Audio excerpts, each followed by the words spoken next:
ফেয়ারশট লন্ডনের ৮-১০টা সাধারণ কফি শপের মতো দিনভর মুখর থাকে, তবে দেখে সাধারণ মনে হলেও এই কফি শপের আড়ালে লুকিয়ে আছে অসাধারণ এক গল্প।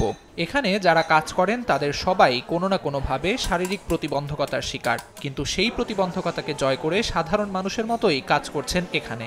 শারীরিক বিভিন্ন প্রতিবন্ধকতার কারণে কাজ না পাওয়া তরুণ তরুণীদের প্রশিক্ষণের মাধ্যমে কর্মক্ষেত্রে প্রবেশের সুযোগ করে দিয়েছে ফেয়ারশট কর্তৃপক্ষ। পরিসংখ্যান বলছে, ইংল্যান্ডে ডাউন সিনড্রোমে আক্রান্তদের মাত্র 4.8% চাকরি করছে। বিষয়টি গভীরভাবে দাগ কাটে 29 বছর বয়সী বিয়াঙ্কা টাভেলার মনে। প্রশিক্ষণের মাধ্যমে প্রতিবন্ধীদেরও উপার্জনক্ষম করে গড়ে তোলা সম্ভব, এই বিশ্বাসে প্রতিষ্ঠা করেন ফেয়ারশট কফি শপ। প্রশিক্ষণ দিতে থাকেন ডাউন সিনড্রোমে আক্রান্তদের।